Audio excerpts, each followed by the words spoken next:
neuromesis. Definiremos estos términos. ¿Qué es neurapraxia? Neurapraxia es la alteración del axón, pero con conservación de la mielina. Es una alteración axonal con conservación de la mielina. En la axonotmesis hay un compromiso leve de ambos, tanto mielina como axón. Y en la neurotmesis hay un compromiso severo de ambos, de mielina y de axón.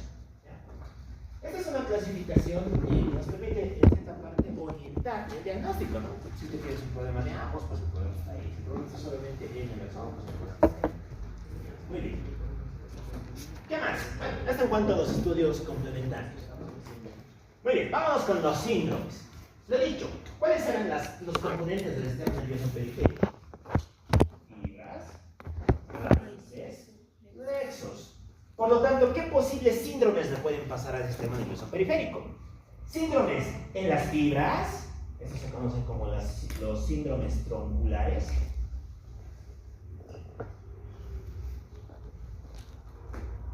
Alteraciones en las raíces, estos se conocen como síndromes radiculares. Y alteraciones en los plexos, estos se conocen como síndromes plexurales. Muy bien, es sencillito, ¿no? Ahora sí, vamos a describirlos, ¿no? Entenderemos cada uno de ellos. Miramos en orden, empezaremos con los síndromes radiculares, las raíces, ¿no? ¿Qué podemos contar de nuestras raíces? Resulta que hay varias raíces que pueden afectarse, ¿no? Si se acuerdan, el sistema nervioso periférico se organiza así, ¿no? Tenemos las vértebras, en medio está la médula espinal, y de aquí es de donde nacen los nervios periféricos. Los síndromes radiculares generalmente se deben a fenómenos compresivos. Su primera etiología es compresiva. ¿Y qué enfermedades podrían comprimir raíces nerviosas? ¿Qué se les ocurre? Claro, muy bien. Las hernias de disco, ¿no? Las discopatías. Excelente. Si yo tengo uno de estos discos intervertebrales que protruye, pues me va a apretar mi raíz y me va a producir un síndrome radicular. ¿Dónde? En el territorio inervado por esa raíz, ¿no? Si se afecta el I4, digamos, pues puede tener alteración del reflejo aquileo, pérdida de la sensibilidad en la porción medial del muslo, alteraciones de la movilidad del cuádriceps y demás cosas, ¿no? Entonces, van a comprometer a la raíz afectada. Muy bien, ¿qué otra causa más se les ocurre?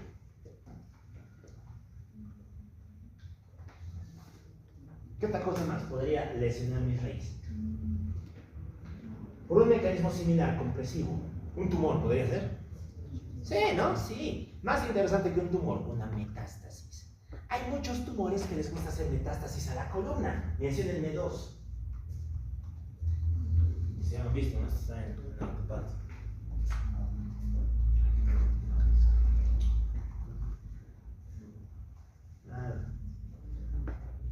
Próstata. Claro. Primer sitio al que metastatiza el cáncer de próstata. La columna. Y todavía tiene un tipo especial de metástasis, ¿no? ¿Qué se llama? ¿Se acuerdan? Metástasis osteoblástica. Son metástasis que en vez de llegar y destruirlo, hacen que se cree más hueso. Y si el tumor llega y hace que se cree más hueso, pues igual vas a afectar tu médula espinal, ¿no? Top 2, cáncer de pulmón, cáncer de mama. Todo ese tipo de cánceres hacen metástasis y también lesionan la columna. Muy bien. Y finalmente las causas infecciosas, ¿no? ¿Qué pasaría si es que tengo una meningitis? Si tengo una osteomielitis y secundaria a la osteomielitis, puede desarrollar un absceso epidural, una bola de pus que va a comprimir mi raíz. ¿Tendremos síndrome radicular? También. Me se cuenta que en general las causas de aquí van a ser compresivas. ¿Qué clínica me van a dar? Pues como ya les había contado, nos van a dar clínicas sensitivas. Las clínicas sensitivas pueden ser positivas o negativas. ¿A qué nos referíamos con alteraciones positivas? Hiperexcitabilidad, ¿no? ¿Qué vamos a tener aquí? Vamos a tener dolor, ¿no? ¿Dolor dónde? En el territorio inervado por esa raíz, en el territorio inervado por el determinado componente radicular. Muy bien. ¿Qué más? Vamos a tener, ¿podríamos tener parestesias? Sí, ¿no? Podríamos tener parestesias también, es una manifestación positiva. ¿Alguna negativa? ¿Podríamos tener hipoestesias? ¿Qué creen? Si estamos apretando la raíz. Sí, ¿no? Podemos, exacto, hipoestesias. Muy bien. No se olviden que esto va a seguir, la raíz afecta. Vamos a volver sobre este concepto cuando lleguemos al traumatismo, al TEC y al trauma raquimedular, que es nuestra siguiente patología. Bueno, para ahí tienen que venir repasando todas las ramas de los plexos y demás, ¿no? Saber de dónde sale cada raíz. Muy bien. ¿Qué más? ¿Qué es el signo de la serie? ¿No han visto? Ya llevo también esta lección neurológica. Bueno. La serie es el desencadenamiento del dolor cuando hacemos la extensión pasiva del miembro. ¿Ya? Si es que yo, digamos, tuviera una ciática, entonces, ¿qué hago? Estiro el miembro inferior y al estirarlo voy a desencadenar el dolor en el territorio afectado. ¿Por qué? Porque estoy jalando la raíz y como jalo la raíz le produzco una mayor irritación. ¿Ya? Se dice que estos síndromes radiculares cursan con el signo de la serie positivo. Son la serie positivo. Y eso nos permite hacer diagnóstico diferencial con otras causas, como por ejemplo la estenosis del canal vertebral y demás cosas. Muy bien, ¿qué les pasará a los ROPS? ¿Estarán alterados? ¿Reflejos osteoteminosos? Sí, ¿no? Tal vez. Sí, ¿no? Porque estamos comprimiendo la raíz, ¿no? Va a haber hiporreflexia, porque estamos alterando según un motoneurón. Y si se alteraran las raíces anteriores, ¿qué clínica tendríamos? Motoras, exacto, vamos a tener una paresia, generalmente son paresias, ¿no? Paresias o dificultades con el inicio del movimiento. Muy bien, el ejemplo típico que cubre todo esto es el que ya se había contado, la ciática. ¿No? ¿Qué es la ciática? No es más que la compresión del nervio ciático popliteo externo, ¿no? En el cual, por una hernia discal, vamos a sentir dolor. ¿Dónde? ¿Dónde está el dolor de la ciática? ¿Por dónde va la ciática? Anatomía. Clases del doctor Vito. Viajaremos al nostálgico pasado, primer semestre. Nos acordamos que hay un nervio que se llama ciático popliteo externo. ¿Por dónde va?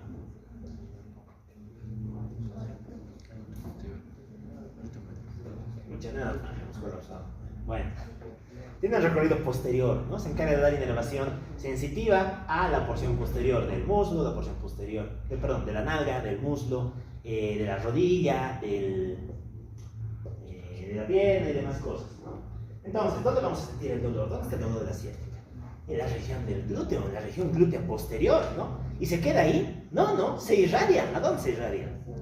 Claro, hacia la cara posterior del miembro inferior. Es porque está siguiendo el trayecto del nervio. Se cuenta que la ciática es el ejemplo perfecto del síndrome radicular, porque cumple todos estos postulados. Y se conoce a alguien con ciática, que es muy probable, porque estas cosas recontra frecuente. Pues hagan la prueba, háganle un CG, vean cómo están los rojos, se van a dar cuenta de que todo eso se cumple. Muy bien, vámonos con nosotros, los plexurales. ¿Qué tendríamos en los síndromes plexurales? Cosas que alteran a los plexos. ¿Cuál es el plexo más frecuentemente afectado? El braquial. ¿Por qué creen? Por el trauma. La principal causa de síndrome plexural es el trauma.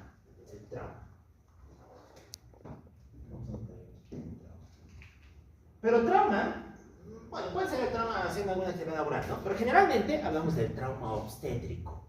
¿Ya? Bueno, todavía no han llevado parto, aunque ya llevó parto, ¿no? Está en el temario de IPS-2. Sí, ¿no? ¿Se acuerdan cuál sea? No, sí está. ¿Se acuerdan qué es una distosia? Parto complicado, ya. Muy bien, a veces los partos no salen bien, o a veces hay algunos problemas durante la expulsión del producto, ¿no? La expulsión del bebé. Entonces, ¿qué pasa? Pasa que muchas veces se realizan maniobras con mucha fuerza durante el parto, ¿ya? Y generalmente esas fuerzas implican tirar del brazo del bebé, ¿no? Agarras del brazo, porque no ves el hombro, ¿no? Agarras del brazo, claro, jalas. Y al jalar, ¿qué puedes producir? Una lesión del plexo braquial. Aquí son clásicas dos lesiones, dos síndromes son clásicos aquí. Tenemos al síndrome de Dejerine-Kramkin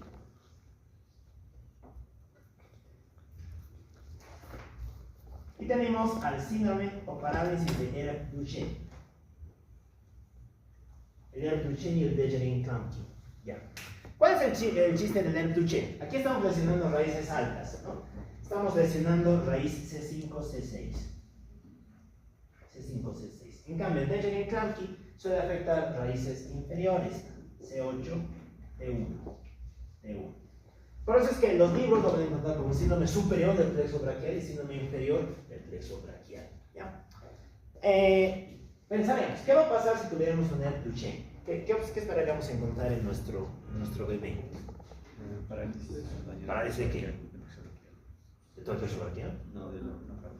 ¿Pero de qué parte? ¿Qué músculos? ¿Qué movimientos? Nos acordamos. ¿De qué se encarga C5-C6? Volvemos a anatomía, ¿no? Lo mismo. Para entender, pues falta que meter todas las ciencias, ni las ciencias. Nos acordamos que de aquí nace un nervio que es bien importante, ¿no? El deltoides. El deltoides. Entonces, ¿qué vamos a tener? Limitación para la abducción. Para la abducción. Hipoestesia en la región deltoidea. Abolición del reflejo bicipital. Hipoestesia en la porción lateral del brazo, del antebrazo. Y debilidad para la extensión de la muñeca, junto con alteraciones motoras en el primer y segundo dedo. ¿Ya? Y eso es bien interesante. El niño no puede movilizar muy bien uno de sus miembros y demás. Ok. En cambio, ¿qué pasaría con este? Con el Duchenne Clamp. El Duchenne Clamp tiene una clínica mucho más severa. Aquí ya se abolen muchos más reflejos. Se abole el tricipital, el estilo radial. Vamos a tener alteraciones motoras en el quinto y cuarto dedo, hipoestesia en la cara medial del antebrazo y demás cosas. Ya, muy bien. ¿Qué otra cosa más podemos contar aquí? Listo, hemos escrito 200. Vamos con los tronculares. Alteraciones de los troncos, ¿no? Alteraciones de los nervios como tales, de las fibras nerviosas. Estos síndromes también se conocen como neuropatías periféricas. ¿Cómo se clasifican las neuropatías periféricas? ¿Se acuerdan? Creo que ya lo hemos visto. Se afectan a un solo nervio, ¿qué se llamaban? Mononeuritis, muy bien, o mononeuropatía, ¿no? Las mononeuropatías. Se afectan a dos nervios con territorios discontiguos y asimétricos, ¿qué se llamaban?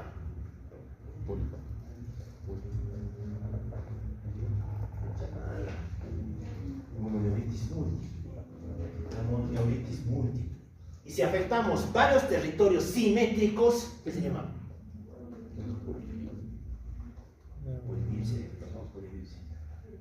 Polineuropatías. Las polineuropatías. Son los tres grandes patrones. ¿Este qué sería? Mononeuritis. ¿Mononeuropatía o mononeuritis múltiple? Mononeuritis múltiple. Ahora sí. A ver, lo que está en negrito es lo que está alterado. ¿Es asimétrico o es simétrico? Es simétrico, ¿entonces qué es? Polineuropatía, claro, ¿qué se llama esto? Afectación de extremidades de porción distal, de miembro superior y miembro inferior. Es una masacre, bien sencillo, ¿no? Si doy por hecho que sabemos esto. Neuropatía en guante y calcetín. Claro, el famoso guante y calcetín. Ya tienen por qué se llama así, ¿no? Estamos afectando las porciones distales del miembro superior y del miembro inferior. Guantes y calcetines. Diagnósticos. ¿Cómo está ahí? La diabetes. Claro, la diabetes juega aquí. Es una enfermedad clásica que produce polineuropatía, guante y calcetín. Y ahorita vamos a ver otras cuando hablemos de los síndromes neuropáticos periféricos. Pero bueno, la diabetes es lo primero que tenemos que pensar cuando vemos esto, porque la diabetes es la causa más frecuente de polineuropatía. Muy bien. Sus causas son, pues vamos a ver en un momento. Y su clínica, ahora se estiende. Ya lo hemos contado, hipoestesia, paresia, alteraciones de la sudoración y demás cosas. Muy bien, bueno, sí, todo ese nervios periféricos es bastante sencillo. Pero lo vamos a complicar más, ¿no? Tenemos que meter aquí enfermedades. Vamos a empezar con esta.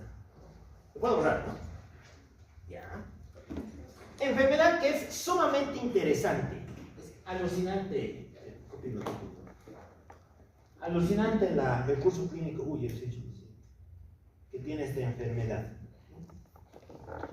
A ver, ¿qué es eso? Pueden mirar esa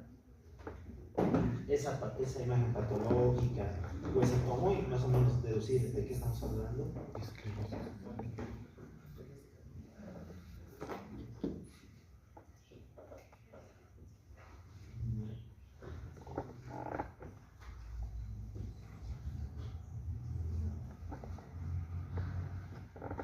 Lo puedo borrar, ¿no?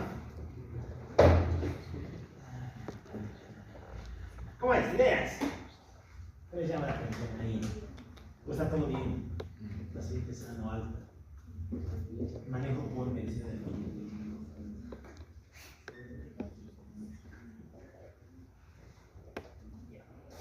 Muy bien, empezamos con el mundo de las desmineralizantes. Vamos a hablar de la más importante, y después vamos a hablar de las otras. La más importante es la esclerosis múltiple. La esclerosis múltiple. Bien. A ver, como siempre, no iremos en el mismo orden de Harrison. Epidemiología, a ver, ¿en qué piensan cuando les digo esclerosis múltiple? ¿Cuál tiene que ser el paciente típico de esto? Para empezar, sexo. Mujer, varón, desotros. Varón. ¿Quién dice mujer? Nadie. Bueno, tú las mujeres. Mujeres. Claro, no se encuentran las mujeres. Proporción 2:1. Ya. Mujeres, proporción 2:1. ¿Qué más? De todo el mundo mundial, en general sí, pero hay cierta predilección por un grupo de personas. La gente de ascendencia blanca, ¿no? La que aquí juegan los europeos, ¿no? De Europa, Norteamérica. Y bueno, hay algunos dicen fue protegido. Bueno, entonces, es más frecuente ahí, ¿ya? Por factor racial, simplemente. Entonces ven que la raza igual te determina muchas enfermedades, ¿no? Así como hay enfermedades más frecuentes en la gente blanca, enfermedades más frecuentes en la gente negra. Vamos a ir hablando de ellas paulatinamente. ¿Qué más? Sobre todo de un lugar, y esto es importante, ¿no? Los lugares fríos. Ya Noruega, Suecia, ¿no? Los países escandinavos, la gente de la Antártida y demás cosas, suele tener mucha incidencia de esto. No mucho, ¿no? Pero es mucho más prevalente respecto a lo que sería otro país. Muy bien, vámonos con su causa. A ver, le estoy diciendo, mujer, me falta joven. Mujer joven. La media de presentación son los 20 a 30 años. O sea, changuita. Si les digo mujer joven, ¿cuál creen que es su etiología? ¿Qué enfermedades son más frecuentes en las mujeres jóvenes? Embarazo, XD. Eso no es una enfermedad, ¿no? Bueno, depende cómo lo veas.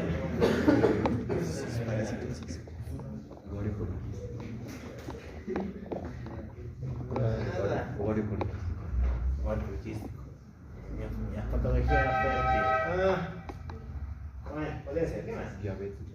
No, igual ser varón. Varón igual te puede dar diabetes. Mujer joven, en toda mujer joven, hay un grupo de enfermedades que son más frecuentes, las autoinmunes. Claro, si les digo lupus, ¿en qué piensan? Piensan, ya, mujer, muy bien, Selena Gómez, ¿no? Todos pensamos Selena Gómez. Mujer joven, ¿no?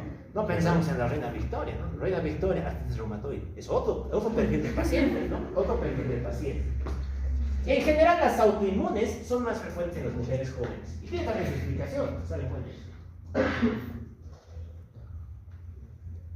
No está muy claro, pero se cree que los estrógenos alargan la vida de los linfocitos B. Y como tienes linfocitos B que han vivido mucho tiempo, empiezan a ser macanas, empiezan a producir autoanticuerpos. Y esos son los que van a producir distintas autoinmunes. Por eso se cree que las autoinmunes son más frecuentes en la mujer joven. Mientras tienes estrógenos, pues vas a mantener esos linfocitos B anómalos. Ya. El chiste de esto es que es autoinmune. Muy bien, entenderemos su fisiopatología y su... Primero hablaremos de su patología. Como siempre, ¿no? En cualquier enfermedad, ¿qué vamos a tener? Factores genéticos y factores ambientales. Y aquí hay un factor genético que es crucial, porque esto sí está implicado en su diagnóstico. Hay predisposición genética. ¿Se acuerdan cuáles son los genes que nos hablan de predisposición genética para autoinmunes? Nos vamos a genética, cuarto semestre. ¿Con quién llevo genética? Con la doctora. ¿Cómo se llama? A ver, ¿qué era esto? Ácido. ¿Qué son los genes HLA?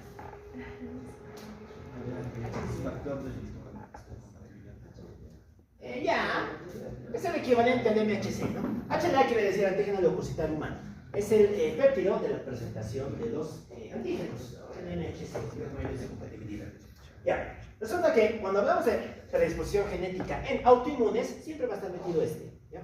Y recuerden que este es un gen polimórfico, se hereda en bloque, ¿no?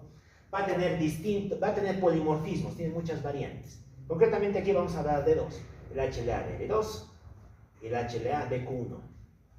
Hay que saberlo de memoria, sí, ni modo, así es la vida.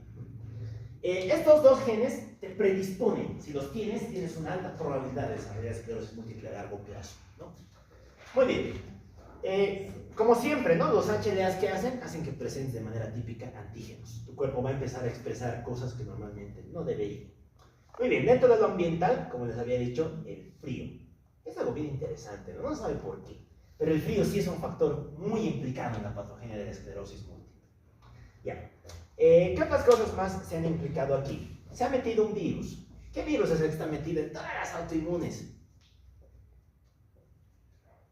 Y en ciertos cánceres. Nos vamos a virología. Muchas autoinmunes y muchos cánceres están asociados a ese virus. El Burkitt, el linfoma de Burkitt, ¿no? Los linfomas difusos, inclusive el linfoma de Hodgkin se ha asociado a ese. ¿De qué virus estamos hablando? El Epstein-Barr. El virus de Epstein-Barr. También se ha metido aquí al virus de Epstein. Ya, muy bien. ¿Cuál es el chiste de todo esto?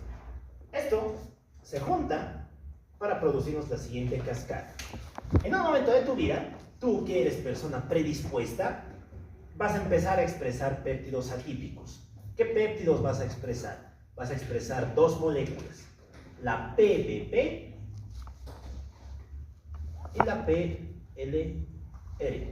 ¿Ya? El más importante es este, el PBP. Perdón, es PBM. PBM quiere decir proteína básica de la mielina. La proteína básica de la mielina. Entonces, como estás expresando proteína básica de la mielina, ¿qué van a hacer tus linfocitos B? Van a decir, ah, mira, nos están presentando esta molécula extraña. Vamos a reconocerla y vamos a producir anticuerpos. Componentes de la mielina, ¿no? Entonces vas a comenzar a producir, ¿no? Entre comillas, anti-BB. ¿Y qué van a hacer esos anticuerpos? Van a venir, se van a unir a la mielina de tus neuronas.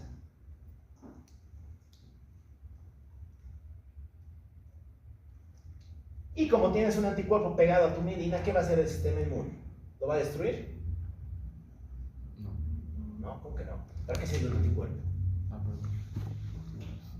Vámonos a fisiología del sistema inmunitario. ¿Para qué sirve un anticuerpo? Para marcar, para opsonizar sustancias. Las marca. ¿Para qué? Para que cuando lo vea un macrófago o un neutrófilo o un NK, lo reconozca y lo destruya. Entonces, el sistema inmunitario va a decir, ah, mira, la mielina tiene anticuerpos, por lo tanto, ¿qué hacemos? La destruimos. Muere, muere, muere. Y la mielina se destruye. ¿Eso qué nos va a producir? Desmielinización. Desmielinización. Ahora, recordamos que las neuronas se agrupan en núcleos, ¿no? Núcleos de sustancia gris. Y aquí es donde están los axones. Como estamos marcando toda nuestra mielina, todo esto va a ser destruido. Esto y esto. Es ahí donde se va a formar dos cosas. Primero, infiltrado, ¿no? Todo el sistema inmunitario está llegando aquí, llegan linfocitos T, llegan macrófagos, células de los glóbulos blancos y demás. Y este conjunto de infiltrado inflamatorio más células lesionadas va a recibir un nombre. Todo esto se conoce en conjunto como la placa. La placa. La placa es la lesión morfológica característica de la esclerosis múltiple. ¿Ya? ¿Y dónde vamos a tener placas? Pues en todo el sistema nervioso central y parte del sistema nervioso periférico, ¿no? Se van a afectar ambos, tanto sistema nervioso central como sistema nervioso periférico. Muy bien, y esto es lo que nos va a producir distintas alteraciones, ¿no? Porque si se acuerdan, las fibras mielinizadas son las que llevan la información más importante. Llevan la propiocepción, llevan la motricidad. Entonces esto nos va a dar un distinto espectro de alteraciones clínicas. ¿Ya? Muy bien. Esto es básicamente la patología y la fisiopatología de esta enfermedad. Vámonos con su clínica. La clínica es desde luego bastante deductiva, yo creo que la podemos razonar. Les cuento que la zona más frecuentemente afectada por la esclerosis múltiple es la zona sensitiva. Por lo tanto, ¿qué tipo de alteraciones clínicas tendríamos? ¿Qué se les ocurre? ¿Qué presentaría un paciente con esclerosis múltiple?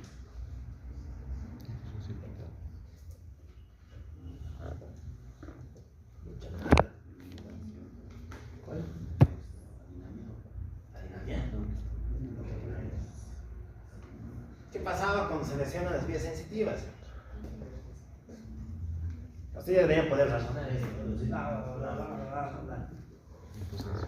Claro, hipoestesia, ¿no?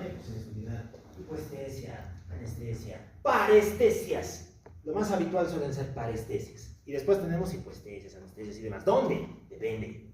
Depende de qué nervio se afecte. Se puede afectar nervios del miembro superior, del miembro inferior, toda mitad del cuerpo. No es un patrón fijo. Porque ¿de qué va a depender? De dónde está la placa. ¿No? Puede que tu placa esté aquí, puede que tu placa esté aquí, puede que tu placa esté aquí, puede que esté en el tronco, puede que esté en la médula.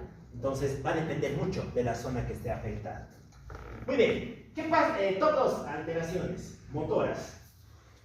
¿Qué creen que pasaría si desmielinizamos nuestros axones motores? Manifestaciones clínicas. Debilidad. Ya, debilidad. Parecias. ¿No? Parecias. Muy bien. Parecias. ¿Qué más? Vamos a tener, en algunos casos se llega a parálisis, pero lo más habitual son parecias. Muy bien. Top 3. Se altera el tronco encefálico. ¿Qué manifestaciones clínicas tendríamos si se altera el tronco encefálico? Las fibras minimizadas del tronco.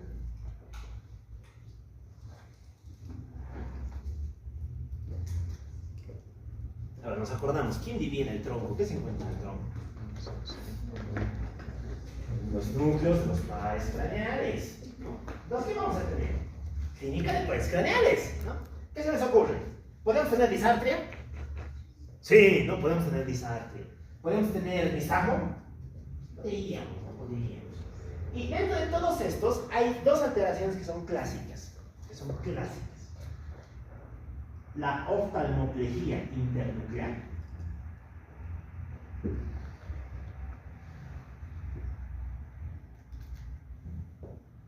y una pupila. Ahí la vamos a ver. ¿Ya? Muy bien, ¿qué es esto? Esta es la oftalmo, plejía. ¿Qué era plejía? Parálisis, ¿no? Muy bien. Parálisis de los movimientos de los ojos por lesión del haz internuclear. ¿Ya? Resulta que hay un haz a nivel del tronco encefálico que comunica los núcleos motores de ambos lados. ¿Ya? Cuando este haz se lesiona, porque también es una fibra mielinizada, vamos a tener algo que es bien característico. ¿Ya? Se conoce como oftalmoplejía internuclear. Resulta que el paciente va a tener sus ojitos mirándonos aparentemente de manera normal.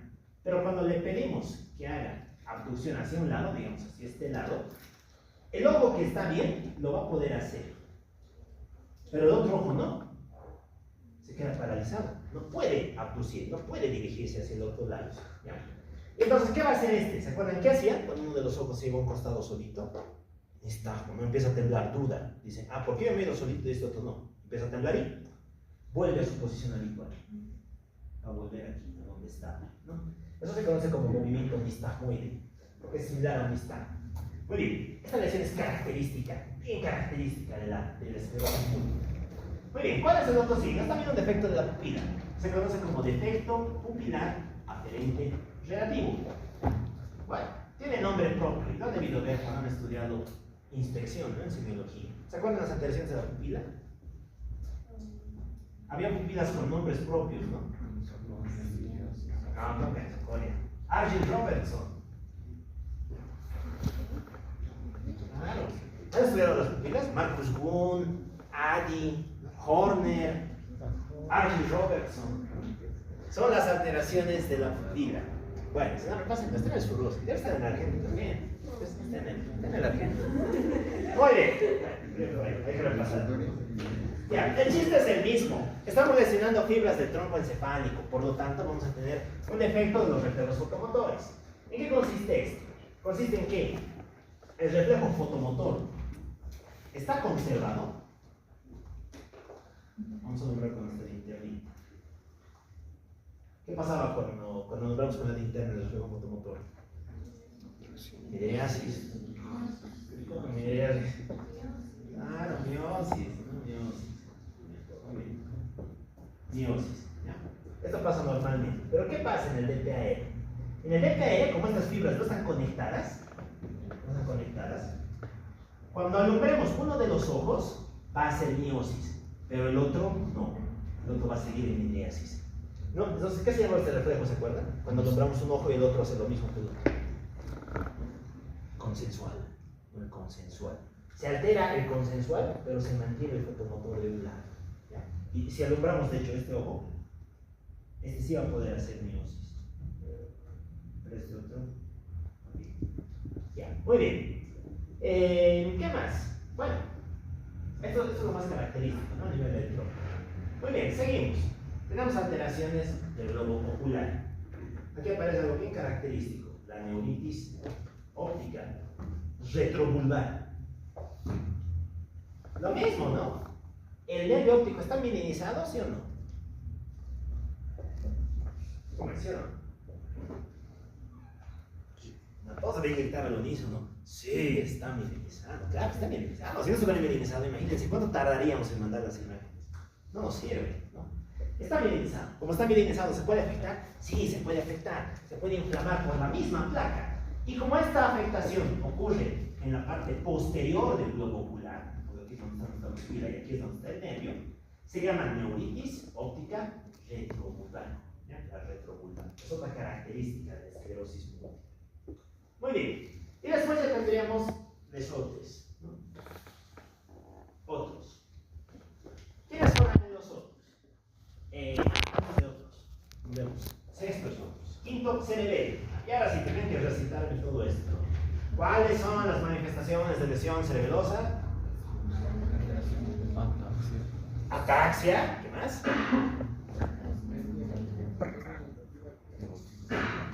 Nada, seguimos llegando hasta ataxia. Pérdida de memoria. Pérdida de movimientos finos. ¿Qué se llama eso?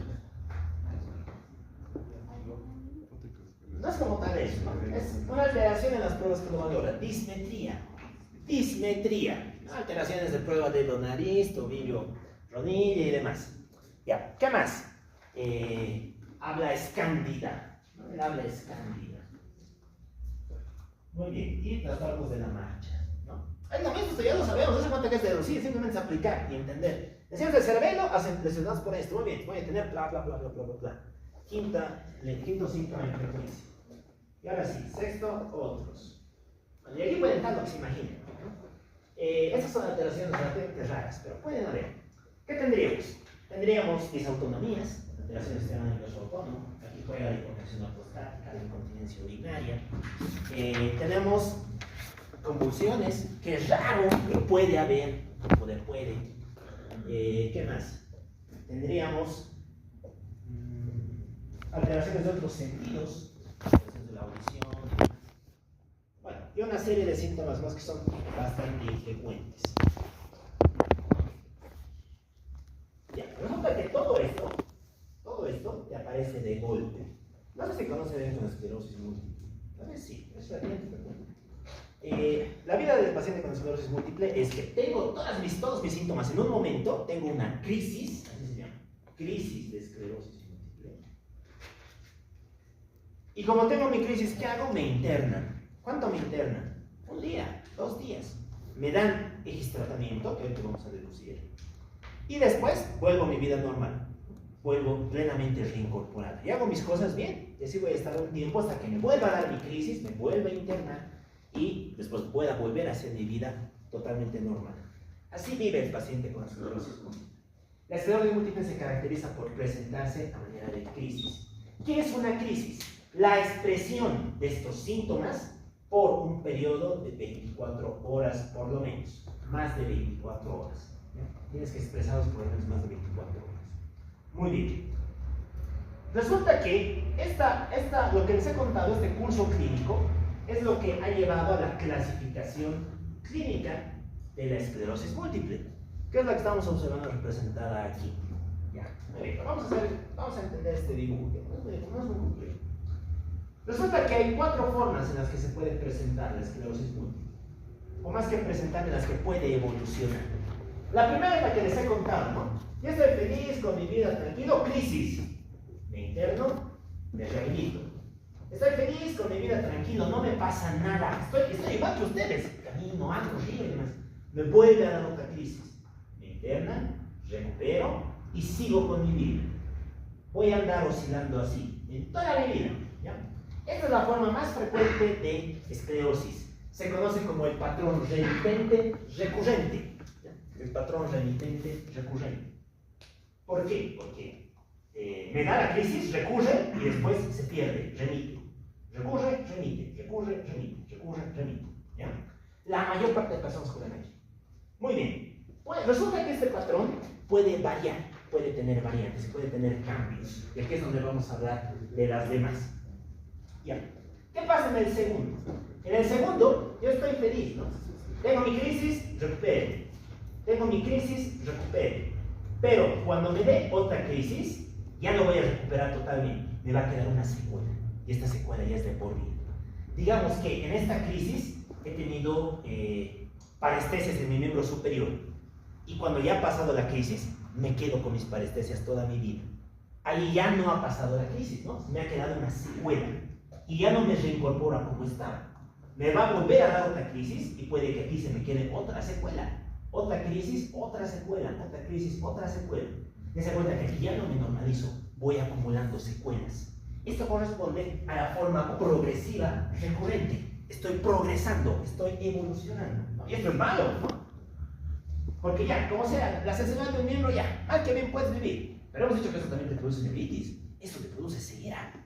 Imagínate que estás de la nada, ¿no? Un día dejas de mirar algo, al siguiente puedes volver a mirar, y cuando te vuelve a dar lo mismo ya nunca más miras en ese ojo, ¿no? Entonces, es algo bastante crítico tener este tipo de patrón. Muy bien. Hay otra forma de crisis en la que la gente directamente no tiene este patrón, simplemente progresa. Progresa. Es decir, va acumulando puras secuelas, no tiene crisis. Esto se conoce como la forma primariamente progresiva. Primariamente progresiva, ¿no? Ustedes están viendo aquí. Aquí yo no tengo ninguna crisis, simplemente empiezo a acumular secuelas, ¿no? Dejo de mover un pie, después ya no siento un brazo, después pierdo un ojo, después tengo disartria, tengo ataxias y demás. Voy acumulando progresiones. Muy bien. Y finalmente tenemos a la secundariamente progresiva, ¿no? En este caso, yo voy acumulando las... en realidad es una variante de esto, ¿no? Empiezo con secuelas y dentro de mis secuelas voy a tener algunas crisis. Secuela, crisis. Secuela, crisis. Pocas crisis, muchas secuelas. La secundariamente progresiva. Muy bien. ¿Qué podemos concluir de esto, muchachos? Pese a que la mayor parte de pacientes recupera, puede que en cualquier momento tú dejes de estar aquí y pases a jugar a esto. Y empieces a acumular secuelas. Y las secuelas son de por vida. Entonces, ¿qué es lo que busca el tratamiento de la esclerosis múltiple? Evitar las crisis, ¿no? Si te podemos mantener más tiempo aquí, si podemos hacer que esto se vuelva muy recto, fenomenal. Vamos a poder darte buena calidad de vida. Y mucho del tratamiento va dirigido en esto, para evitar las crisis. ¿Ya? Muy bien. Ahorita vamos a ver eso cuando lleguemos al tratamiento. A ver, ¿qué es esto? ¿Qué creen que es eso? Ese puntito. Esta es la placa. Esta es nuestra querida placa, ¿no? La zona de desmirinización que está metida dentro del sistema nervioso central. Simplemente para que la vean. Obviamente esto se obtiene de una autopsia, ¿no? No queremos hacer autopsia de las personas. Entonces, ¿cómo diagnosticamos la esclerosis múltiple? Con algo que nos permita verlas mientras están vivas, ¿no? Con una tomo, ¿no? Con una tomo. De hecho, mejor que con una tomo, con una reso. El diagnóstico de la esclerosis múltiple se apoya sobre todo en esto. Es clínico, pero necesitas una reso. Sí o sí necesitas una reso. Porque te cuenta que vas a empezar a tener síntomas al azar, ¿no? Necesitas apoyarte en algo que te diga si tienes placas. Y ese algo se llama resonancia magnética, ¿ya? Muy bien, ahorita vamos a hablar de lo que se mira en estas placas. Vamos a aprovechar de meter unos criterios aquí. Aparecen los criterios de McDonald's. Bien, es como el vendedor de pollos, ¿no? Como el vendedor de hamburguesas. Pero bueno, ¿qué te dicen los criterios de McDonald's? Los criterios de McDonald's te dicen, para hablar de una esclerosis múltiple, necesitas confirmar que tienes placas separadas por tiempo y y separadas por espacio. Si tienes esas dos, súper. Tienes esclerosis múltiple. Bueno, súper para nosotros, mal para el paciente. Pero bueno. Tienes esclerosis múltiple. Ya. ¿Cómo podríamos diferenciar el criterio temporal? Hablamos de criterio temporal cuando tus crisis están separadas por un mes. Separadas por un mes. Has tenido tu crisis hoy día en febrero y tu siguiente crisis te viene en abril. Eso te está diciendo que hay crisis separadas en ti. Ya, ¿podríamos hacer esto? Digamos que vemos hoy día a un paciente allá con su crisis y le damos un tratamiento y le decimos, si te vuelve a dar después de marzo, vuelves. Podemos hacer eso. Claro, no es ético. Porque ¿qué tal que ya no esté aquí, que ya esté aquí? A la siguiente ya me va a venir ciego. Eso no es ético. No es ético. Entonces, ¿qué se utiliza para verificar este otro criterio? Pues tendríamos que pedir un arresto. Y en el arresto, ¿qué vamos a mirar? Si la placa es aguda o si la placa es crónica.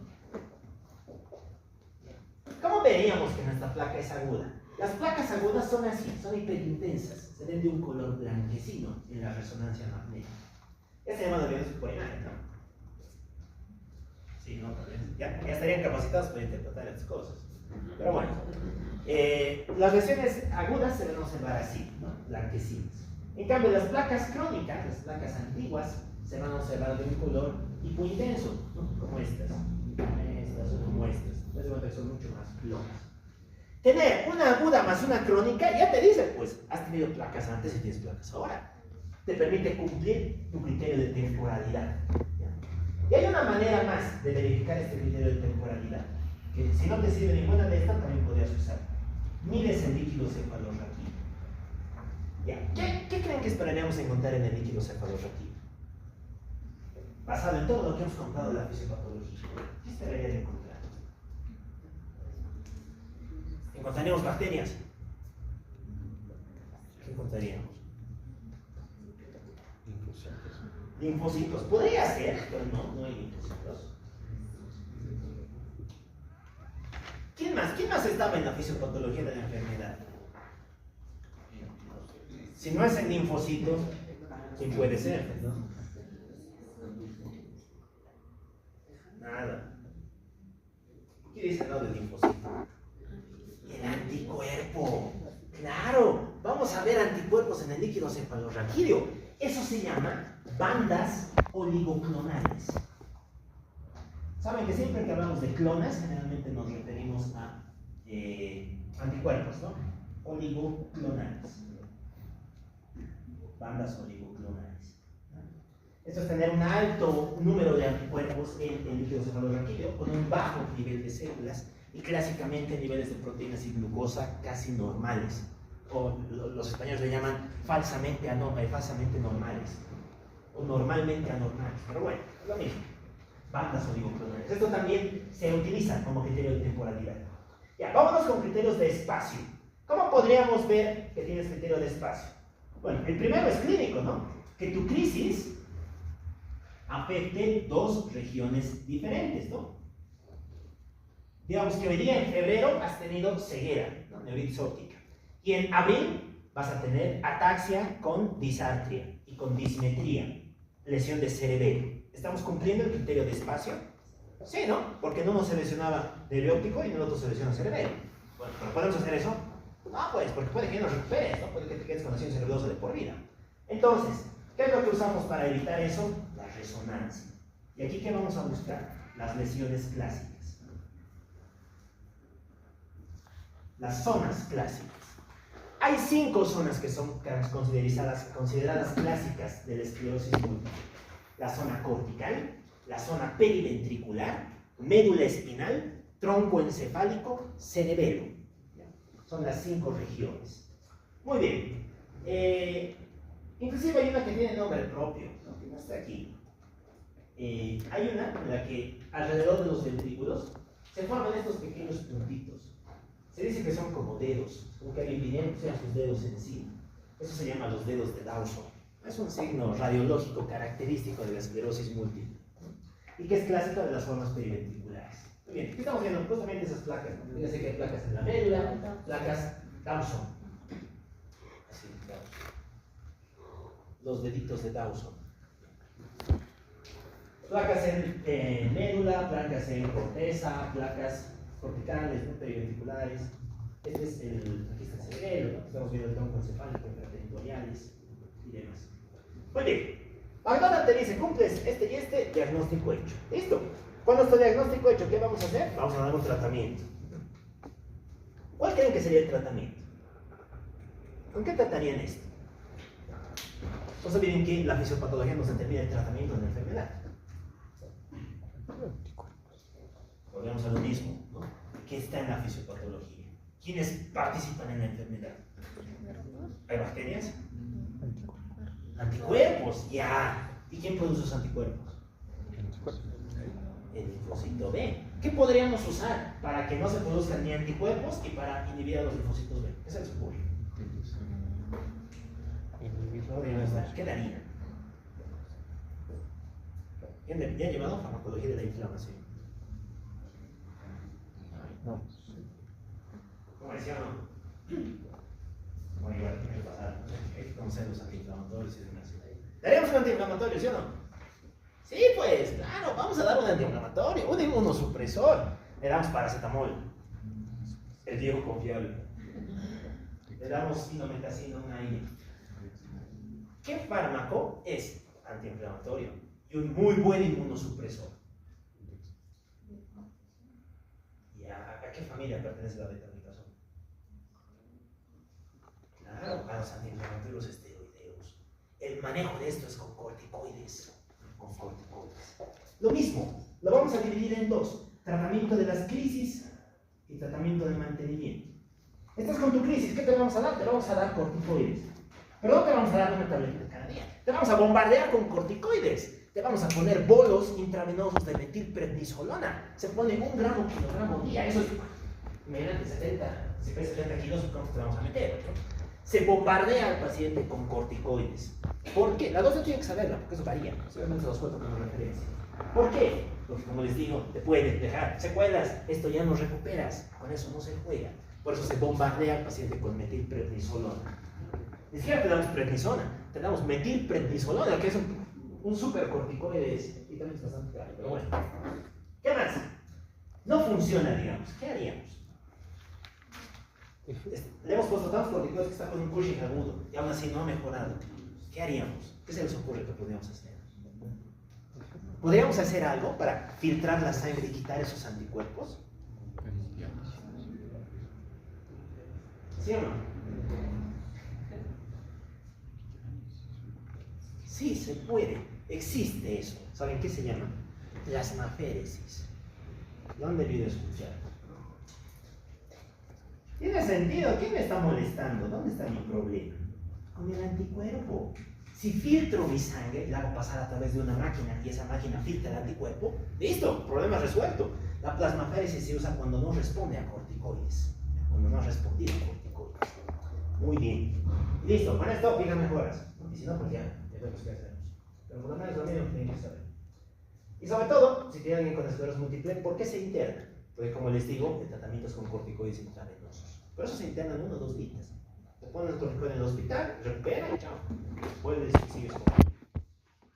Ok, ¿qué podemos hacer como mantenimiento? Como terapia de sostén, para evitar que no tener nuevas crisis. Tenemos terapia de primera y de segunda línea. Ya. De primera línea, ¿qué te vamos a dar? Vamos a darte algo que interactúe con tu sistema inmunitario, ¿no? Ese algo se llama interferón. Utilizamos el interferón 1-alfa, también conocido como el interferón pegilado. ¿Qué va a hacer el interferón? Modula la respuesta inmunitaria, ya de modo tal de que disminuyamos el número de crisis. Muy bien. Hay gente que no responde muy bien a esto. ¿Qué utilizamos entonces? Utilizamos otro tipo de fármacos, ¿no? Tenemos la teloflunomida y demás. Pero bueno, eso creo que es muy especializado. Lo dejaremos ahí con el interferón. ¿Ya? Con el interferón. ¿Y qué usamos como segunda línea si no has respondido a esto? Pues tenemos las nuevas terapias, ¿no? Las nuevas terapias son los monoclonales. Y aquí simplemente les voy a hablar de dos. El natalizumab y el ocrelizumab. Simplemente para que les suene, para que conozcan y sepan que existe, para que vean hasta dónde llega la medicina actualmente. Ya, ¿qué es esto? Natalizumab. Este es un anti-VLA4. Resulta que esta molécula, el VLA4, es un potente adhesivo celular. Hace que los linfocitos se adhieran y como se adhieran, que pasen al sistema nervioso central. Entonces, si estás bloqueando esa puerta, ese gancho que tiene el linfocito, pues el linfocito ya no se une. Y como ya no se une, disminuyes la inflamación. ¿Ya? Lo van a ver también en Harrison, está descrito ahí. Tienes que hacer primero un test para un virus, ¿no? El virus JC. Virus John Hopkins. ¿Qué conocía el virus JC? Leucoencefalopatía multifocal progresiva, ¿no? La LMP. Bueno, el ocrelizumab, ¿qué es? Este es otro inhibidor de anticuerpos, otro modulador de anticuerpos, ¿no? Que también se utiliza para modular la respuesta inmunitaria. Ya, muy bien. Y si te quedan secuelas, pues ya te tratamos la secuela con lo que haya que tratar, ¿no? Si te ha quedado una distonía, te damos vitoideno. Si te ha quedado ataxia, vamos a ver cómo mejoramos el movimiento y demás, ¿no? Ya lo demás depende de según lo que tú tengas. Muy bien. Esto es el mundo de la esclerosis múltiple. Así todo lo haces. Ahora vamos a hacer un pequeño hincapié, más bien un asterisco, ¿no? En las otras desmielinizantes. Porque hay otras que son interesantes, ¿no? Por lo menos yo creo que tienen que conocer. ¡Ay! Bueno, de modo, así es la vida, muchachos. Así es la medicina, así es el conocimiento. De modo. Una serie de la biología molecular. ¿Qué vamos a hacer? Ya, aquí tenemos varios trastornos. Varios. Vamos a dar las características más importantes de las más relevantes. Empezamos con la neuromielitis óptica.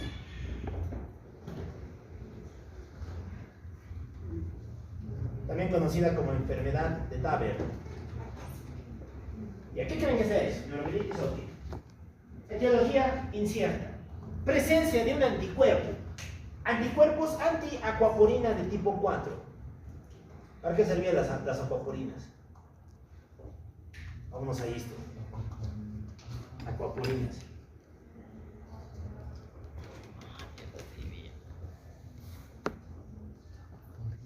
Muchas nada. También se viste oficio, ¿no? Vamos a esto, oficio. Aqua, ¿qué quiere decir aqua? Porina. Abertura, claro. Es un canal para el agua. Resulta que las neuronas y la mielina tienen canales para el agua. ¿Ya? ¿Qué pasa en esta enfermedad? Produces anticuerpos contra esta. ¿Qué pasa? Lo mismo, ¿no? Destruyes tus huellas de conducción, por lo tanto tienes enfermedades desmielizantes. ¿Ya?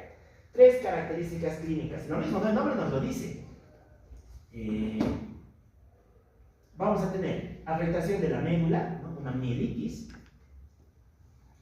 que clásicamente compromete 3 segmentos.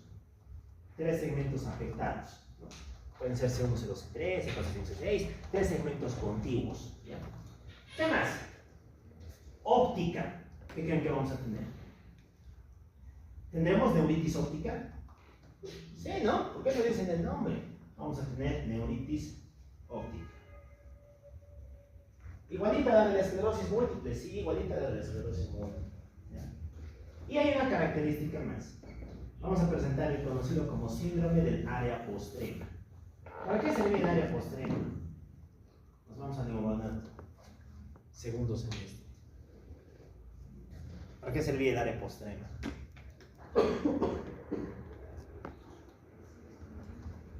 Creo que lo han visto también en Fisiopanto 1.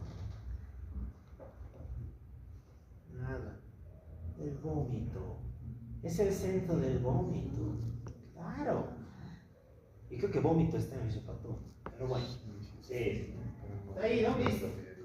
Síndrome del área postrema. Vamos a tener emesis, episodios repetidos de emesis. ¿Ya? Tratamiento, lo mismo. Corticoides y ver cómo avanza. Ya. Vamos con otro. Este otro se llama... A ver, este sí o sí tenemos que conocer. Mielinólisis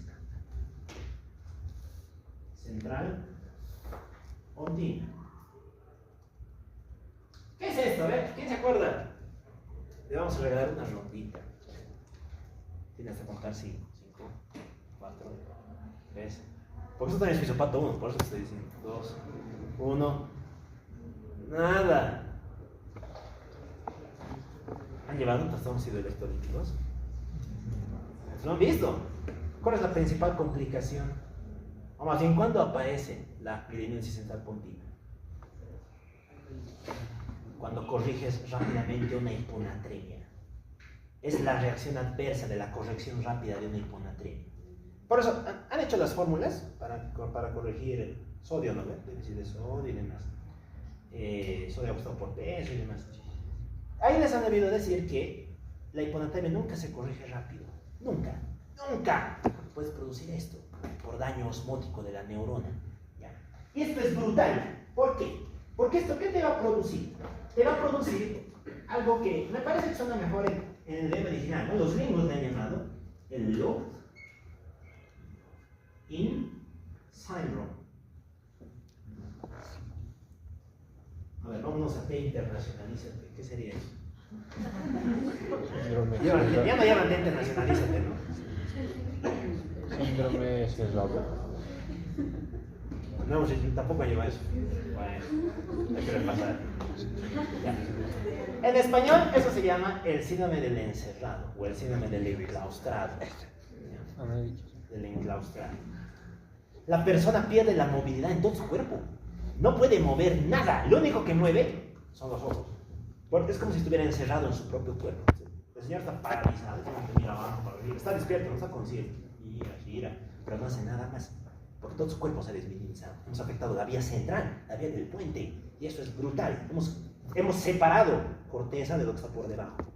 Por eso se llama síndrome del enclaustrado. Si no se trata a tiempo, es irreversible. Por eso es peligroso. Una hiponatremia nunca se corrige rápido. Subrayenlo, pónganlo en rojo. Eso es importante. Muy bien. ¿Qué más? Tenemos a... Bueno, ya tenemos a Lesotres, ¿no? Lesotres de Lesotres, las cosas más raras de la vida. Son interesantes, vamos a contar. Tenemos al Való, el síndrome de Való. El Marchiafava-Birnen. Marchiafava.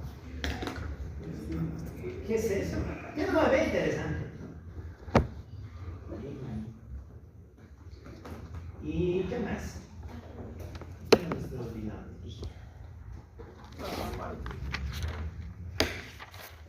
Me he olvidado de una. Ya, me voy a acordar. Ok, el Való es una mononeuritis, básicamente. Nada más, es una mononeuritis. Una desmineralizante que afecta solamente a un nervio periférico. A ver, ¿a qué les suena? Marchiafava, Marchiafava, ¿a qué les suena? ¿De dónde creen que ha venido ese señor? ¿Conocen a un señor que se llama Marchiafava? ¿De qué país creen que ha venido? Ah, sí. Rusia, no, los rusos. Se llamaría Vladimir, algo así. Italia. ¿Asia? Se llamaría Lev. Asia, no, sería Chinchón. Algo así. Marchiafava. Italiano. Francés, no. ¿Indio? Indio. Jean-Louis. Italia. A mí me suena a Italia. ¿Me es Marchiafava? A mí me suena a italiano. Esta enfermedad es típica de la gente que consume vino, de los consumidores de vino crónicos. Claro, porque saben que los españoles, los italianos y los franceses son gente que consume habitualmente vino. Entonces, es una enfermedad típica de varones de avanzada edad, consumidores crónicos de vino. ¿Y qué te va a producir? Yo no voy a tomar eso. ¿Y qué te va a producir? Te va a producir desminimización en territorios segmentarios, en territorios diferentes. Puedes tener una mononeuritis, una polineuritis, es una afectación bastante variada. Pero está asociada a eso, el consumo de vino. Ya, y aquí me está faltando una. Me está faltando una encefalitis. La encefalitis hemorrágica aguda.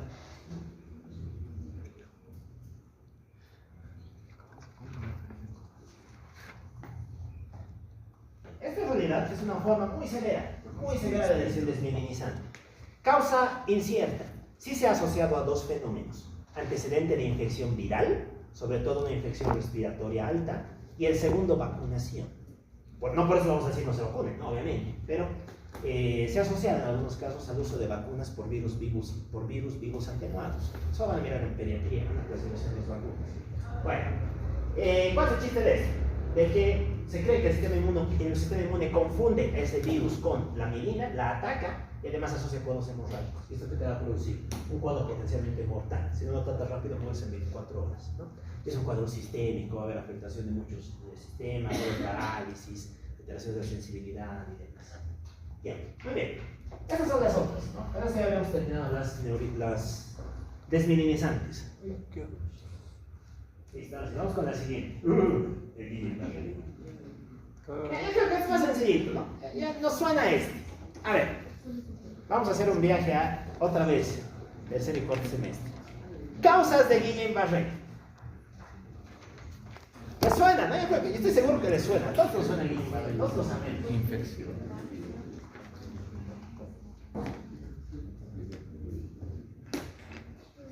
¿Cómo es? Infección. Infecciones, pero ¿por quién? Notrofomonas maltófila puede ser. Burkholderia cepacia. Australia esteroides. Citomegalovirus. Oh, muy frecuente. Ya, esto puede ser. ¿Qué más? La influenza no. Puede, pero no es frecuente. Puede, pero no es frecuente. Se ha descrito Guillain-Barré asociado más que al COVID, a la vacunación con COVID. Pero bueno. Nada. Una bacteria. Campylobacter jejuni. Claro, eso. Esa cosa. Campylobacter jejuni. Me habían ignorado, ¿no? Todos conocemos al Helicobacter. Veneramos al Helicobacter. Pero lo ignoran al pobre Campylobacter. Es una cosa muy importante. Primera causa de diarrea de viajero en países desarrollados. Te puede producir también cuadros disentéricos. Y también te puede producir mucha manifestación extraintestinal. Entre ellos el Guillain-Barré. Muy bien, top 2. El virus que produce muchas cosas a nivel del sistema nervioso central. El virus Epstein-Barr. Vuelve a jugar aquí, el Epstein-Barr. Junto con él aparecería el citomegalovirus, ¿no? ¿Qué más podemos contar aquí? Es importante. Ocasionalmente, ¿no? Se necesita casos asociados al VIH. También pueden aparecer aquí. Ya. A ver, fisiopatología del Guillain-Barré, muchachos. Esto yo sé que lo saben, porque también están los libros de micro. Bueno, pasa algo bien interesante. Cuando te da esta infección, digamos por el Campylobacter jejuni, tu cuerpo va a producir anticuerpos contra esa bacteria, contra ese agente. Pero por una causa desconocida, estos mismos anticuerpos van a afectar a tu mielina, a tu sistema nervioso periférico. Y es ahí donde te van a producir un cuadro que se caracteriza por algunos principios, ¿no? ¿Qué le caracteriza al Guillain-Barré? ¿Alteración motora o sensitiva? Motora, muy bien. Te va a producir una parálisis, sobre todo afecta a fibras motoras. Tiene un patrón bien característico, ¿no? ¿Cómo es el patrón de la parálisis del Guillain-Barré? De piernas. De abajo para arriba. ¿Qué dirección tiene? De abajo para arriba. De abajo para arriba. De abajo para arriba, ¿sabes qué se llama eso? Ascendente. Excelente. Ascendente. Y es bien interesante. ¿Lo has visto en el hospital? No he debido ver. Es frecuente. Hoy día el señor te dice que no apoya los pies. Pasado te dice que las piernas ya no le responden. Después te dice que tiene molestias a nivel del abdomen 3-4 días después. A la semana ya no mueve los brazos. O sea, te vas tú dando cuenta cómo va progresando la parálisis. Es bien interesante. ¿Ya? Muy bien. Estamos afectando fibras periféricas. ¿Qué le pasará a los reflejos? ¿Hiperreflexia o arreflexia? Arreflexia. Arrefléctica. Muy bien. Bueno, y esto no está muscular en nuestro temario, ya hemos estado verlo, pero bueno. Hay dos tipos de patrón de parálisis a nivel muscular. La espástica, que ya podemos decir lo que es, ¿no? La rígida, y la flácida, hipotonía. ¿Cuál creen que tengamos aquí? ¿Flacidez o rigidez? Flacidez. La rigidez es cuando se lesiona la motoneurona superior. Flacidez. Parálisis ascendente, arrefléctica, flácida. Flácida. Si se dan cuenta, es una clínica de segunda motoneurona. Básicamente, solamente que segunda motoneurona que va de abajo hacia arriba. Muy bien. Aprovechamos de hacer un pequeño hincapié aquí. Ese es el que va de arriba hacia abajo. Si les cuentan de un paciente que tiene el inverso, si tiene parálisis de arriba hacia abajo, ¿qué pensarían? ¿Qué enfermedad produce eso? Lo mismo, volvemos a tercer semestre. Clases de bacteriología. El botulismo. El botulismo es el que tiene el patrón inverso. El botulismo va de arriba hacia abajo. Este va de abajo hacia arriba. Así me ven, como curiosidad. Ya. Tenemos alteraciones sensitivas. ¿Qué dicen? O sensitivas bien, sanas, todo ok.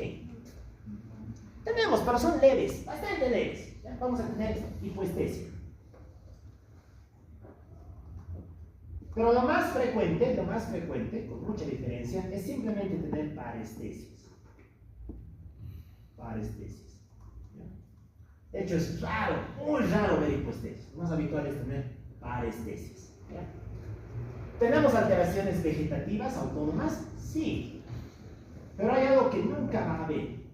No se alteran los esfínteres. Si se alteran los esfínteres, no es Gilbert, es otra cosa. Puedes tener cualquier alteración vegetativa, pero nunca esfínteres. Muy bien. Tiene sus criterios, ¿no? Son los criterios que manejan los Americans. Con todos esos elementos, ¿no? Necesarios. Fíjense, ¿qué necesitamos para hacer el diagnóstico? Debilidad y reflexión. ¿Quiénes te apoyan? Progresión, relativa simetría, sensoriales, nunca predominan, leves, ¿no? Compromiso de pares craneales. Como esto va subiendo, a largo plazo te va a producir alteración de pares craneales, a largo plazo. ¿Ya? Y hay algo bien peligroso ahí, ¿no? Si se acuerdan, junto con el bulbo, ¿qué más se encuentra? El centro de la respiración, ¿no? El centro que controla el diafragma. Ese también se puede lesionar, y si se lesiona el diafragma, ¿qué pasa? Mueres por un paro respiratorio. Este final mencionado con todas también te mata, ¿no? Por un paro respiratorio. Muy bien. ¿Qué más podemos contar respecto a su diagnóstico? ¿Su diagnóstico cómo es? Es clínico. Y si quisieras apoyarte en algo, ¿qué pedirías? Pedimos un líquido cefalorraquídeo, ¿no? Pedimos una punción lumbar en el LC. ¿Qué vamos a observar en el LC? Algo que es bien característico. Vemos muchas proteínas, pocas células. Eso se llama disociación albúmino citológica. Característico del Guillain-Barré. Las meningitis y demás tienen otro patrón de presentación en líquido cefalorraquídeo. Y finalmente, podríamos mirar las pruebas electrofisiológicas. Aquí vamos a ver estas ondas que están en la rica de Bueno, ¿cuál es el chiste de las ondas? Que vamos a ver que hay una conducción lenta, porque ¿qué estamos afectando? Las fibras mielinizadas, la mielina, por eso se altera la conducción. La latencia, en cambio, está prolongada. ¿Por qué? Porque la acción se mantiene. ¿Ya? Es una enfermedad que afecta sobre todo al componente mielinizado de la neurona. Muy bien. ¿Cuál sería el tratamiento?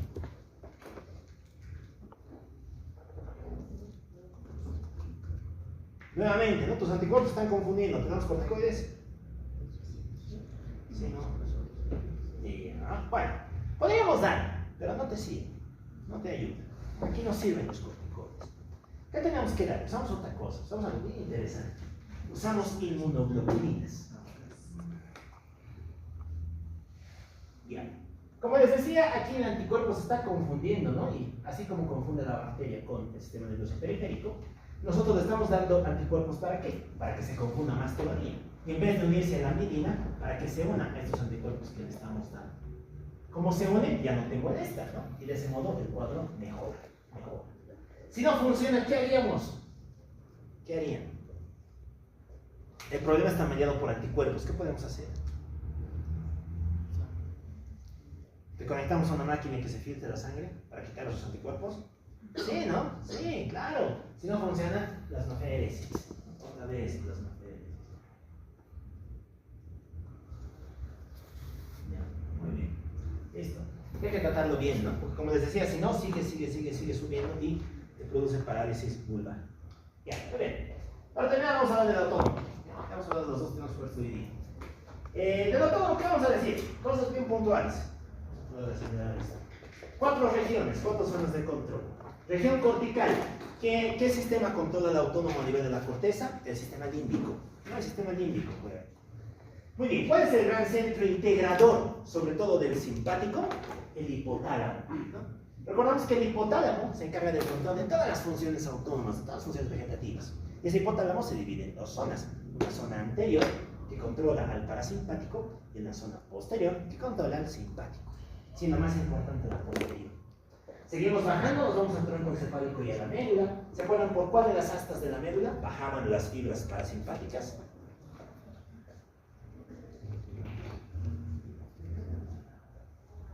Por las astas laterales. Ahí es donde vamos a tener el origen de los problemas autonómicos. El nivel periférico, las fibras. Muy bien. Los neurotransmisores, ahora recordaremos esto, ya hemos mirado el físico, ¿no? Acetilcolina, ¿dónde se liberaba? A nivel del sistema nervioso autónomo.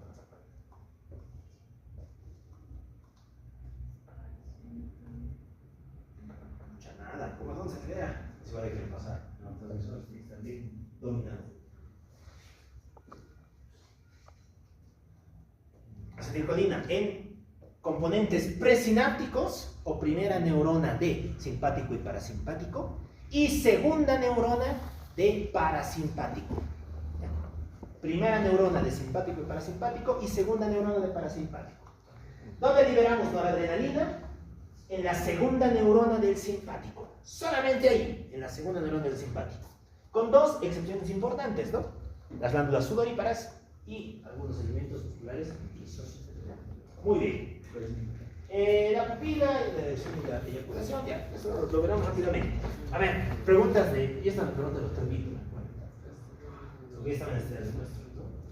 ¿Cómo se inervaba la pupila? ¿Se acuerdan? Para empezar, ¿qué hace el simpático con la pupila? ¿Miosis o midriasis? Miosis.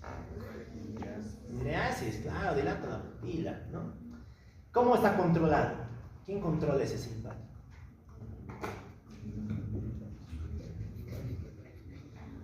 ¿Quién lo controla?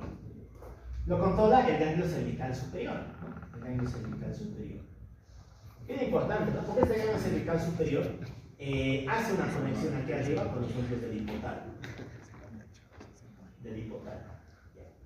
Si recordamos esto, podemos fácilmente deducir las alteraciones de la vía simpática. ¿Por qué se puede alterar el simpático aquí? La primera, porque tengas algo que afecte este trayecto.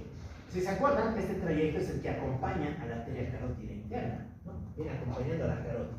Cualquier cosa que le pase a la carótida puede lesionar al simpático en este tramo. ¿Qué cosas se les ocurre? ¿Un aneurisma de carótida podría ser? Sí, ¿no? ¿Una placa aterosclerótica en carótida podría ser? Sí. ¿Trauma? Puede ser, ¿no? Muy bien. Seguimos bajando. ¿Qué puede afectar al ganglio cervical superior aquí? Recordamos que la cervical, por aquí es por donde está el ápex del pulmón, ¿no? Y al pulmón le pueden pasar muchas cosas, pero sobre todo una. Puede crecerle un tumor que crezca y que afecte a este ganglio. ¿Se acuerdan qué tipo de tumor de cáncer de pulmón es el que produce eso? Tiene nombre propio, ¿no? ¿Han debido ver? El tumor de Pancoast. El famoso Pancoast.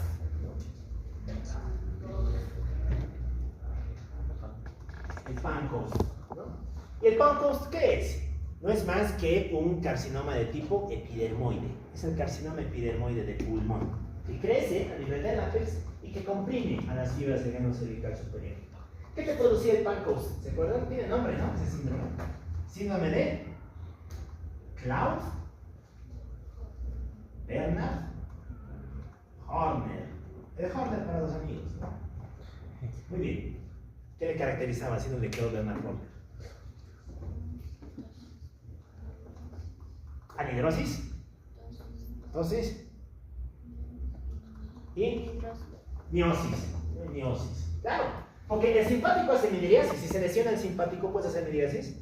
No, entonces vas a hacer tu pupila chiquitita, ¿no? Miosis. Muy bien. ¿Qué más? Recuerden que el simpático también era un músculo aquí, ¿no? Un músculo liso que contribuye a la elevación del párpado. ¿Qué se llama ese músculo? Músculo de Müller. Si se lesiona esa fibra, pues vamos a tener una caída del párpado. Tosis, ¿no? Tosis palpebral. Y como les decía, el simpático inerva ¿a quién? A las glándulas sudoríparas. Si lesionas al simpático, ¿vas a poder transpirar en esa zona? No, vas a tener anhidrosis.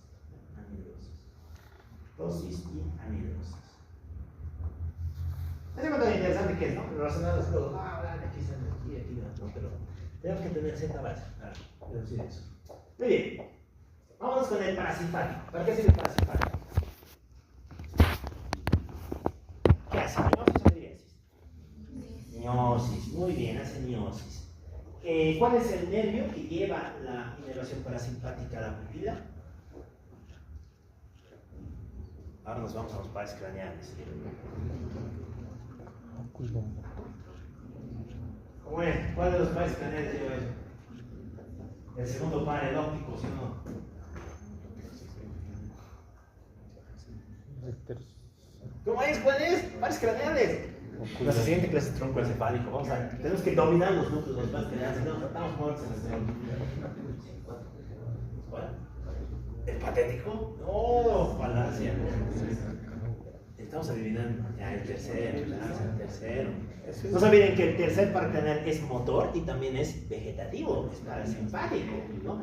¿Cómo se llama el núcleo que dirige la midriasis del tercer par? Claro, el famoso núcleo de Ehlers-Westphal. ¿De qué par craneal es? Del tercero. ¿Y dónde está el Ehlers-Westphal? ¿En qué parte del tronco está? Si tengo un paciente con alteración para la midriasis bilateral, ¿dónde tendré que buscar la lesión? En el mesencéfalo. Es un núcleo mesencéfalico. Ya, muy bien. El núcleo parasimpático, miosis. Núcleo, Ehlers-Westphal. Ubicación, mesencéfalo. ¿Cuándo va a estar ¿Cuándo voy a tener alteraciones de la midriasis? Perdón, alteraciones de la miosis. Cuando tenga una lesión del tronco, en ese caso va a ser bilateral, o si tengo una lesión del tercer par craneal, en ese caso va a ser unilateral. ¿Qué podría lesionar a mi tercer par craneal de manera unilateral? Pues tendríamos el trauma, los tumores, y más importante que eso, la herniación cerebral. Los síndromes de herniación cerebral, que son una consecuencia de la hipertensión intracraneal. Muy bien, la versión de eyaculación la vamos a pasar, no se interesa. Muy bien, aquí es lo que les contaba, ¿no? Las pilas. Esto ya lo sabemos. ¿Qué era misocoria? Una dilatada y otra. Pilas asimétricas, muy bien.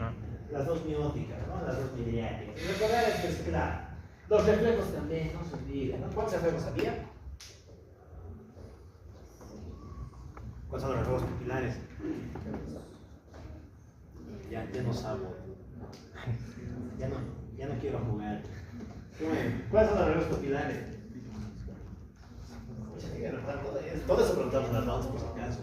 Preguntamos todo en las rondas, de todas las materias. Desde semio hasta nato.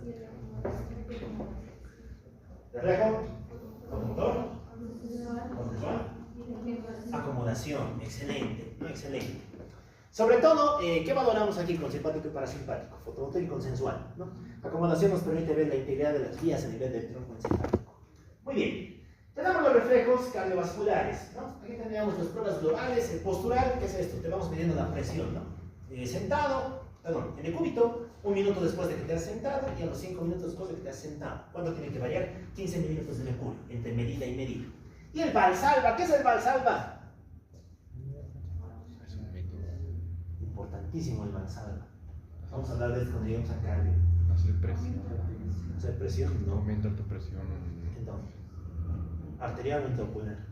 arterial. No, eso es hipertensión. No, tengo entendido que no sé si está bien relacionada con la manera de Valsalva modificada. ¿Ya? ¿Cuál es la manera de Valsalva? Técnicamente el paciente tiene que estar, creo que si no me equivoco, el paciente tiene que estar taquicárdico, si no estoy mal, o si estoy en mi ignorancia. El paciente tiene que estar echado y tiene que estar con una jeringuilla, mientras sopla, obviamente no va a haber ninguna reacción, va a haber como presión tal cual, y en un momento a otro el paciente tiene que subir sus pies. O sea, está echado. O sea, tiene que estar echado y en el momento a otro sus piernas tienen que subir. Él sube las piernas. No. Yo le subo las piernas. Sí. O yo estoy sentado. No me acuerdo si estaba sentado. Era algo así, doctor. O sea, está sentado. Es que está sentado y de un momento a otro lo tiras hacia atrás. No, está medio raro ese Valsalva. Es que según era así. Ya. A ver, lo voy a leer. Pero más no es el Valsalva. El Valsalva es pujar, nada más. El Valsalva es el nombre fino para el pujo. La expiración contra la glotis cerrada. Ese es el término técnico. Ahora, la gente haga aumenta la presión intraabdominal, intratorácica y demás. Muy bien. ¿Cuál es el chiste de esto? Como aumenta la presión intratorácica, disminuye la distensibilidad pulmonar, por lo tanto disminuye el retorno venoso, baja la precarga y demás tipos de cosas, ¿no? Que vamos a mirar en claro. Simplemente se los escribo aquí porque es una respuesta que te permite valorar aferencias vegetativas, aferencias viscerales. Muy bien. Y las parciales, es medio tortura, ¿no? Persona con frío, pisa al paciente que mete su mano a un tarro de hielo, ¿no? Y ves cómo cambia la presión, la frecuencia cardíaca. Aquí mides valores y demás. La sudoración no nos interesa. Ya. Vamos a terminar hablando de los síndromes. Sobre todo estos, de los síndromes pupilares. Aquí, vamos a acabar. Bueno, alteraciones pupilares, ¿no? Unilaterales, bilaterales. Ya, silencio. Unilaterales, tenemos la midriasis y la miosis. La midriasis, causas para esto. Cualquier cosa que lesione el parasimpático, porque como les decía, el parasimpático hace miosis. Si se lesiona, mi pupila se dilata, midriasis. Muy bien. Y cualquier cosa que afecte la llegada de los rayos del sol, sobre todo el glaucoma. Aquí es donde aparece una pupila famosa, la pupila de Ari, ¿no? La pupila de Ari, o el síndrome de Ari. El síndrome de Ari se va a caracterizar por una pupila mediática con arreflexia. Como la pupila se pone arrefléctica, no responde a los reflejos pupilares. Abolición de fotomotor y demás. ¿Ya? Muy bien, y suele aparecer en distintos contextos. Es clásica su presencia asociada al trauma. ¿Qué más? Tenemos la compresión del tercer par craneal. Tiene sentido, ¿no? ¿Quién llevaba la información parasimpática? Tercer par craneal. ¿Por qué se puede comprimir? Porque tienes una hernia a nivel de la tienda, enclavamiento territorial, a nivel de la tienda del cerebro. Muy bien. ¿Por qué podrías tener miosis unilateral? Porque has lesionado este ciclo, ¿no? Lo has lesionado a nivel del cuello, a nivel mediastínico, con patología pulmonar, a nivel carotídeo, porque comprimes una de las raíces a la primera raíz del trigémino. Y aquí aparece este síndrome, ¿no? Famoso, el Claude-Bernard-Horner. Es el síndrome de Horner, ¿no? Fíjense cómo está la pupila, ¿no? Perdón, cómo está el párpado, tosis y demás, ¿no? Inclusive parecía que la pupila, perdón, que los oculares estuvieran un poquito retraídos, ¿no? Eso se llama enoftalmos. Es una sensación aparente en realidad. Este encanto bilateral. Bilaterales. Midriasis y miosis bilateral, ya hemos visto sus causas, ¿no? Lesión central.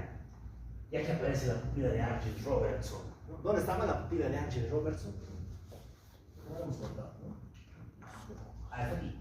Está en la esclerosis múltiple. Hay una enfermedad más en la que tenemos a Argyll-Robertson. ¿Cuál es? ¿Se acuerdan?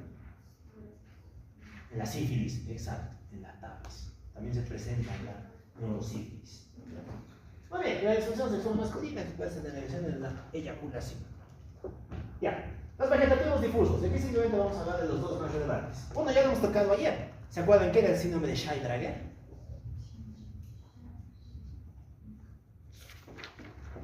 Nada. Vamos a cuarta máquina, ¿no? Bueno.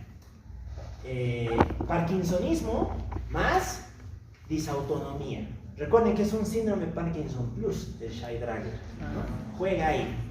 Muy bien, ¿cuál es el segundo nuevo que les voy a contar? Bueno, de hecho creo que el señor tenía un Scheidegger, ¿no? Es lo que se ha descrito. Muy bien. ¿Qué más? Tenemos otro tipo de síndromes, ¿no? Síndromes que no necesariamente tienen que ser de afectación sistémica, pueden ser de afectación aguda. Aquí sobre todo juegan las causas metabólicas. Tenemos las endocrinopatías, alteraciones del metabolismo de los glúcidos, los lípidos y demás. ¿Y qué nos van a producir? Alteraciones en territorios inervados por el vegetativo. ¿Qué inerva el vegetativo? Las vísceras. Vamos a tener alteraciones en las vísceras. A nivel digestivo, ¿qué tendríamos? Diarrea, estreñimiento, dispepsias, ¿no? Y demás. A nivel respiratorio, taquipnea, ¿no? A nivel circulatorio, hipotensión, alteraciones de la frecuencia cardíaca. A nivel urinario, alteraciones de los esfínteres, ¿no? Una alta incidencia de infecciones del tracto urinario. A nivel de la sudoración, dependería del territorio afectado, pero generalmente solemos tener hipohidrosis. Y finalmente, alteraciones de funciones vegetativas complejas, ¿no? Como el apetito, la sed y la regulación térmica. Lo cual también es característico de los pacientes que tienen problemas autonómicos.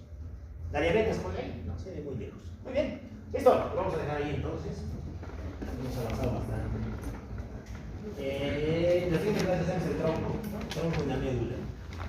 Bueno, para esto sí, vengan bien desayunados, ¿no? Bien cenados en su casa.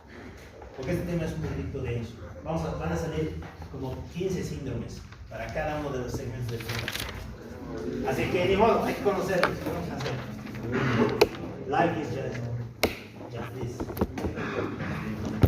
Muy bien. Vámonos.